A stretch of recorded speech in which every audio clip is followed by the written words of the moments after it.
শিল্পী প্ৰয়াত ৰাজীৱ শদিয়াৰ আজি আমি বাসগৃহত উপস্থিত হৈছোঁহি।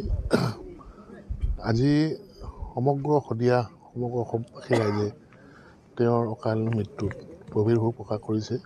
মাননীয় মুখ্যমন্ত্ৰী মহোদয়েও গভীৰ শোক প্ৰকাশ কৰিছে আৰু আজি পৰিয়ালটোলৈ এই সহধৰ্মিনীৰ হাতত মাননীয় মুখ্যমন্ত্ৰী মহোদয়ে 5 লাখ টকাৰ এককালীন সাহায্য চেক এখন আজি প্ৰদান কৰা হ'ল, যাতে তেওঁৰ পৰিয়ালটোৱে কিঞ্চিত হ'লেও কিছু সহায় পায় আৰু আগন্তুক দিনতো মাননীয় মুখ্যমন্ত্ৰী ডাঙৰীয়াই বিশেষ চিন্তা কৰাৰ কথা কৈছে। আৰু আমি আশা ৰাখিছোঁ যে সমগ্ৰ শদিয়াবাসী ৰাইজৰ সহযোগত, তোপচিঙা যুৱ সংঘৰ সহযোগত, শদিয়াৰ সমগ্ৰ শদিয়া যুৱ সংঘৰ সহযোগত যাতে তেওঁৰ আদ্যশ্ৰাদ্ধ অহা 9 তাৰিখে ঠিক কৰা হৈছে, যাতে সেইখন যাতে খুব সুন্দৰকৈ ভালকৈ যাতে অনুষ্ঠিত হয়, যাতে সকলোৰে শদিয়াবাসী ৰাইজৰ সহযোগ, অসমবাসী ৰাইজৰ সহযোগ বিচাৰিছোঁ। আৰু এই গণশিল্পীৰ অকাল মৃত্যুত বিশেষকৈ শদিয়াত অসমবাসী ৰাইজে এটা বহুতো ডাঙৰ এটা ক্ষতি হৈছে আৰু তেওঁৰ যিখিনি চৰ্চা, যিখিনি তেওঁ যিখিনি কাম কৰি গ'ল, সেইখিনি চিৰজীৱন ইয়াত ৰাইজে মনত ৰাখিব। শদিয়া আজি সমগ্ৰ অসমৰ ৰাইজে তেওঁৰ গানৰ যোগেদি শদিয়াখনক তেওঁ ৰাইজৰ আগত দাঙি ধৰিলে। এইটো আমাৰ বাবে বহুত ডাঙৰ গৌৰৱৰ কথা।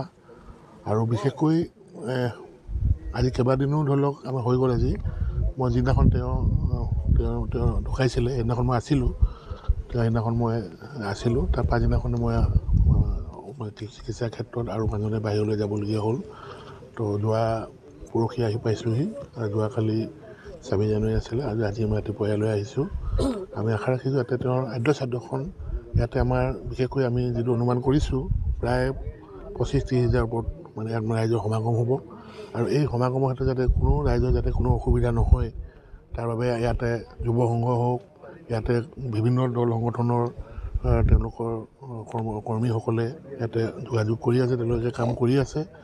আমাৰ ফালৰ পৰা আমাৰ শদিয়া, আমাৰ বিজেপি দলৰ আমাৰ সকলো নেতা কৰ্মী যিমানখিনি তেওঁলোকেও সহযোগ কৰি আছে আৰু আমাৰ ফালৰ পৰাও এই আদ্যশ্ৰাদ্ধখনত যিমানখিনি পৰা যায় আমাৰ ফালৰ পৰা সহায় সহযোগ থাকিব।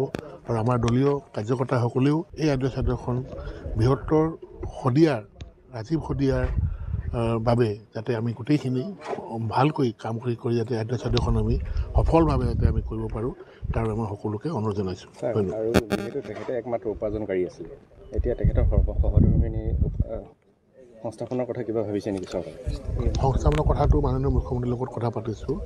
তেওঁ আশ্বাস দিছে কিবা এটা ব্যৱস্থা কৰাৰ বাবে, কিন্তু আজিকালি আপোনালোকে জানে চৰকাৰী প্ৰক্ৰিয়াটো এটা বেলেগ নীতি নিয়মৰ মাজেৰে হয়, সেইটো অলপ সময় লাগিব। মাননীয় মুখ্যমন্ত্ৰীয়ে আশ্বাস দিছে কিবা এটা কৰাৰ বাবে। আমিও চেষ্টা কৰিম যাতে তেওঁক এটা পাৰ্মানেণ্ট এটা ব্যৱস্থা কৰিব পৰা যায়।